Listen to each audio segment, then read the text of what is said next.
नमस्कार, जय सिया राम, जय नीम करौली बाबा। मैं पवन कुमार चतुर्वेदी आशा करता हूँ परम पूज्य गुरुदेव श्री हनुमान जी के प्रतिरूप बाबा श्री नीम करौली महाराज जी की कृपा से आप और आपके परिवारीजन स्वस्थ होंगे, प्रसन्नचित्त होंगे एवं सकुशल होंगे। इन्हीं शुभ मंगल कामनाओं के साथ बढ़ते हैं आज के क्रमांक की ओर। मित्रों, हर वर्ष की समाप्ति पर हम सभी अपने अंत की ओर एक कदम और आगे बढ़ा लेते हैं। इसीलिए स्वाभाविक रूप से संत मनीषियों का ये कहना उचित ही है कि हमें पहले से अधिक सचेत और जागरूक हो जाना चाहिए। आखिर हम कब तक लापरवाह बने रहकर गफलत में जीते रहें और प्रमाद में जीवन व्यतीत करते हुए इस सत्य की उपेक्षा करते रहेंगे कि हमारा अंत समय हर क्षण और समीप आता जा रहा है। अतः जीवन के इस अंतिम सत्य पर विचार करते हुए हमें अपनी प्राथमिकता अविलंब निर्धारित करनी होगी और उनको क्रियात्मक रूप देकर समय समय पर उसका मूल्यांकन भी करना होगा। परंतु इन सबसे पहले हमें अपनी दिशा सुनिश्चित करनी है ताकि आगे के कार्य को मूर्त रूप दिया जा सके। जीवन जीने के अनेक रास्ते हैं, जीवन में अनेक उपलब्धियां हैं, साथ ही इतने अधिक आकर्षण और भटकाव हैं कि ये सुनिश्चित करना प्रायः एक आदमी के लिए कठिन हो जाता है कि किसे छोड़ा जाए और किसे जीवन के साथ जोड़ा जाए, क्योंकि सभी एक दूसरे से बढ़कर आकर्षक और आनंददायक प्रतीत होते हैं। फिर भी यदि गहराई से विचार किया जाए तो जीने के दो ही मार्ग दिखाई पड़ते हैं। प्रथम प्रेय मार्ग यानी प्रवृत्ति मार्ग और दूसरा श्रेय मार्ग यानी निवृत्ति मार्ग। प्रेय पथ के अंतर्गत जीवन और जगत के सभी आकर्षण आते हैं। यह पथ हमें संसार की ओर ले जाता है। जहाँ जहाँ हमें आनंद दिखाई पड़ता है वह जीवन के प्रेय पथ की सामग्री ही होती है। यदि हम संसार के सुख, उपलब्धि और भोग की ओर चलते हैं तो इसका यही अर्थ हुआ कि जीवन में प्रवृत्ति मार्ग का हमने चुनाव किया है। यह मार्ग अतिशय आकर्षक, लुभावना और आनंददायक लगता है। हम में से अधिकांश लोग इसी रास्ते पर चलकर अपना जीवन व्यतीत करते हैं। मित्रों, चूंकि हमें सुख की अभिलाषा होती है और इस प्रेय मार्ग में हमें सुख दिखाई पड़ता है, इसलिए इस पर हमारी सहज स्वाभाविक यात्रा आरंभ हो जाती है। इसके अतिरिक्त हमने अपने पूर्वजों और अग्रजों को भी इसी राह पर चलते हुए देखा है, इसलिए भी इस मार्ग का चुनाव स्वाभाविक हो जाता है। इस मार्ग पर चलते हुए हम अधिकाधिक जगत में लिप्त हो जाते हैं। इसके विपरीत श्रेय मार्ग हमें ईश्वर की ओर ले जाता है। जगत के आकर्षण और प्रलोभनों के विपरीत त्याग का मार्ग है निवृत्ति पथ या श्रेय मार्ग। यह मार्ग आरंभ में हमें नीरस, अनजान, भयावह, दुखद, उबाऊ और असुरक्षित लगता है। चूंकि यह मार्ग रहस्यमय है और इस पर चलने के लिए प्रेरित करने वाले लोगों का नितांत अभाव है, इसलिए कोई बिरला ही इस मार्ग को अपनाता है।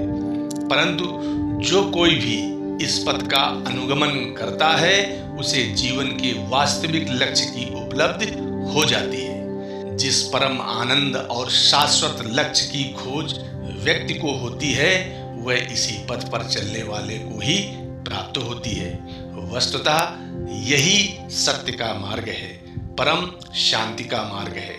हमारे वेद, पुराण, उपनिषद आदि सभी धर्म ग्रंथ इसी श्रेय मार्ग को अपनाने के लिए उपदेश देते हैं। परंतु हमारा ये दुर्भाग्य है कि हमें यह मार्ग सुहाता नहीं है। प्रेय या प्रवृत्ति मार्ग में कभी तृप्ति संभव नहीं है, क्योंकि यह असत्य का मार्ग है, अनित्यता का मार्ग है, जड़ता का मार्ग है। इतिहास साक्षी है कि जब हिरण्यकश्यपु, रावण, कंस, ययाति, सिकंदर सरीखे महान सम्राटों को भी असंख्य भोगों तथा भौतिक उपलब्धियों से संतुष्टि नहीं मिली, तब एक साधारण आदमी के बारे में क्या कहा जाए। यह एक शाश्वत नियम है कि मनोवांछित उपलब्धि प्राप्त कर लेने के पश्चात भी कोई तृप्त नहीं हो सकता। ऐसा होना संभव ही नहीं है। यद्यपि तृप्त होने का क्षणिक आभास अवश्य होता है, परंतु वास्तविक तृप्ति कभी नहीं होती। ऐसा इसलिए होता है क्योंकि वास्तविक सुख किसी व्यक्ति, वस्तु, परिस्थिति अथवा घटना में है ही नहीं। वह तो केवल हमारे अंतर जगत का विषय है। बाह्य जगत का सुख तो मृग मरीचिका की तरह एक आभास मात्र है। यहाँ सुख मिलेगा, वहाँ सुख मिलेगा, इसमें सुख मिलेगा, उसमें सुख मिलेगा। जीवन की ये विभिन्न प्रकार की आशाएं मृग मरीचिका की तरह हैं। सुख लिप्सा से प्रभावित व्यक्ति इधर उधर भागता रहता है और मृग मरीचिका हमेशा उसकी पहुंच से दूर ही रहती है। यह क्रम जीवन भर ही नहीं, जन्म जन्मांतर तक चलता रहता है। इसलिए महापुरुष हमें चेताते हैं, हमें बताते हैं कि अब और अधिक प्रयोग करने का समय नहीं है। प्रत्युत ये जागने की बेला है, दिशा परिवर्तन का ही अवसर है, ताकि हमारी दशा परिवर्तित हो सके। यह प्रेय पथ को छोड़कर श्रेय पथ पर कदम बढ़ाने का समय है। सबसे महत्वपूर्ण बात यह है कि हमें स्वयं को किसी कुशल मार्गदर्शक के हाथों में पूर्ण श्रद्धा एवं विश्वास के साथ समर्पित कर देना है। जब हम इसके लिए तैयार हो जाते हैं तो ईश्वर की कृपा से रहस्यमय ढंग से हमारा मार्गदर्शक हमारे समक्ष प्रस्तुत हो जाता है। यह आध्यात्मिक जीवन का एक सत्य सिद्धांत है।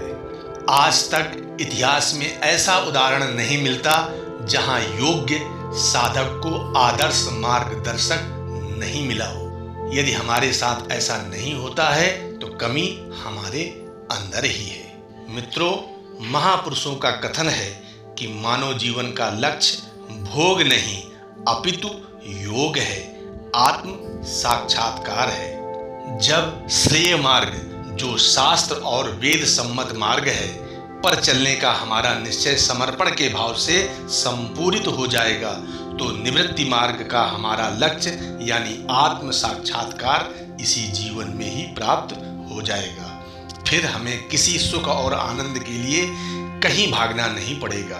आनंद के लिए किसी पर निर्भरता नहीं होगी।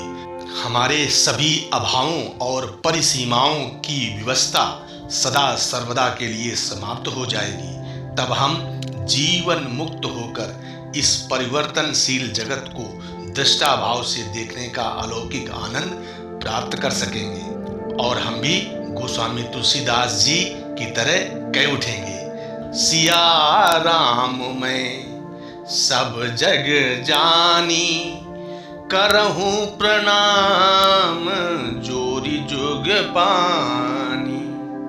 आज के क्रमांक को यहीं विराम देते हैं। मिलते हैं अगले क्रमांक में। तब तक के लिए विदा लेते हैं। नमस्कार। जय सिया राम, जय नीम करोली।